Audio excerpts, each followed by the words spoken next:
j'espère que vous allez bien cette nouvelle année, même si on ne sait pas trop à quelle sauce on va être mangé. Mais enfin bref, bonne année déjà, bonne année à tous, et qui dit nouvelle année dit nouveau projet. Hein. J'en avais parlé sur mon compte Instagram, que je voulais un peu diversifier, parce que y avait plein de sujets qui me tenaient à cœur,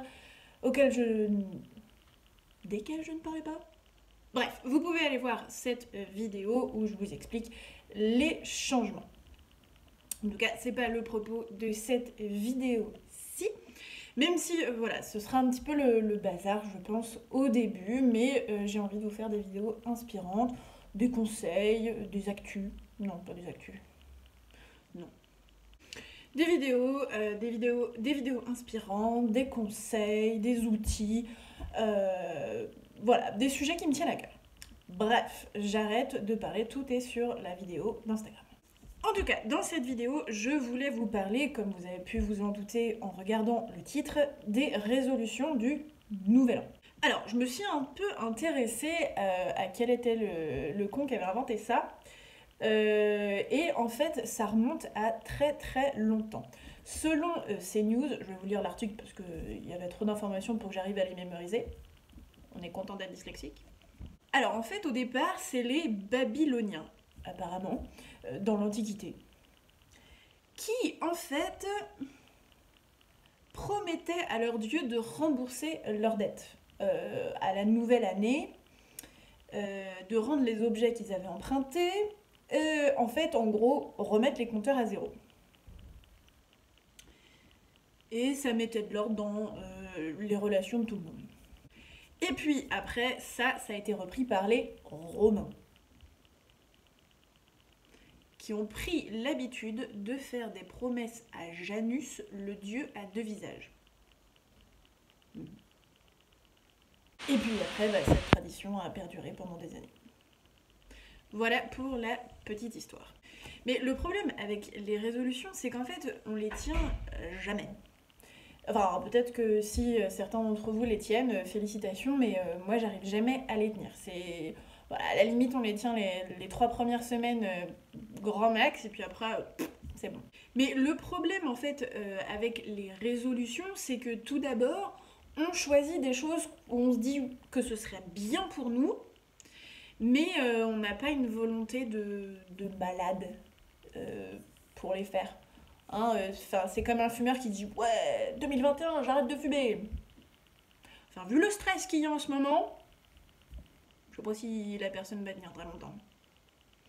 C'est juste quelque chose de... Enfin, surtout, je prends l'exemple d'arrêter de fumer parce que c'est quelque chose qui n'est pas facile d'arrêter de fumer.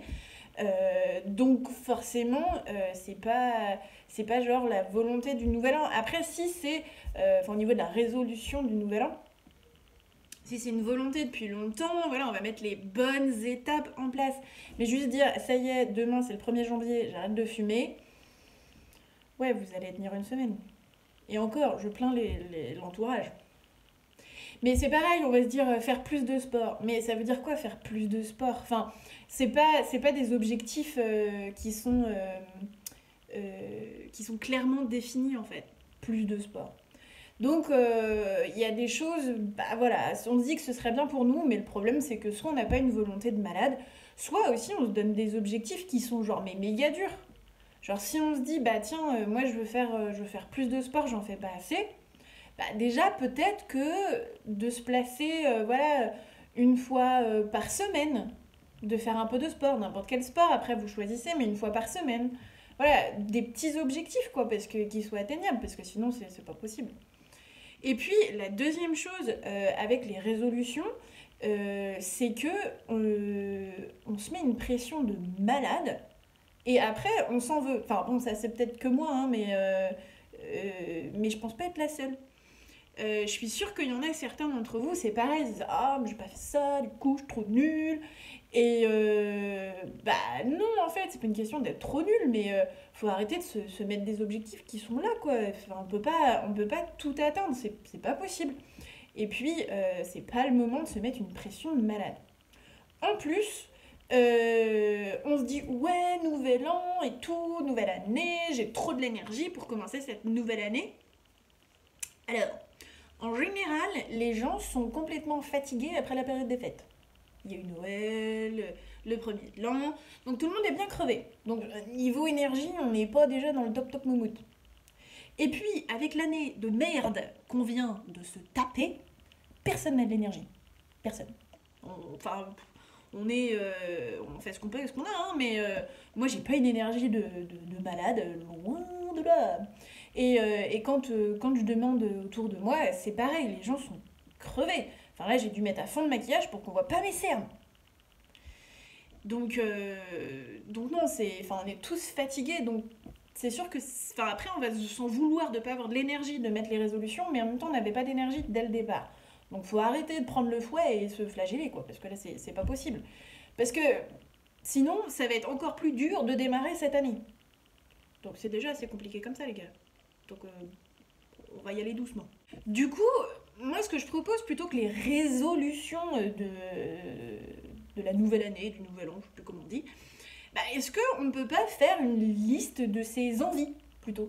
Genre sans pression. C'est juste des envies. Si elles ne se passent pas, parce que bon, en plus, le contexte actuel fait que c'est un peu difficile de se projeter. Donc juste des envies. En plus, bah, ça fait rêver, ça fait du bien, ça redonne de l'énergie. Donc est-ce qu'on peut pas faire une petite liste des envies?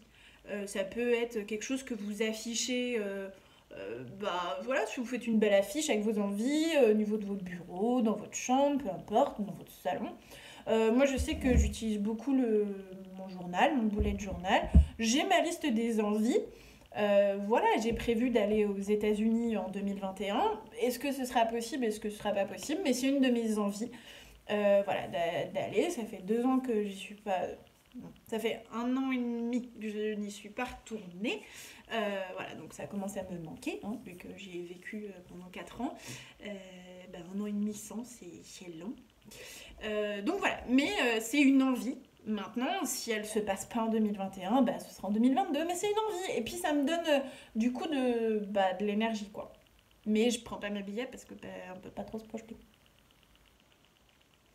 Donc voilà, est-ce qu'on ne peut pas noter des envies plutôt qui nous boostent plutôt que ces satanées résolutions de l'année qu'on ne tient jamais, quoi. C'est pas possible. C'est pas possible. Donc voilà les amis pour cette petite vidéo sur fuck les résolutions. Et puis bah, si vous pensez que cette vidéo peut faire du bien à d'autres personnes qui se mettent la pression pour faire des résolutions, eh bien partagez-leur cette vidéo. Et si vous l'avez aimée, mettez un petit pouce. Et puis bah moi je vous retrouve dans une prochaine vidéo. À bientôt!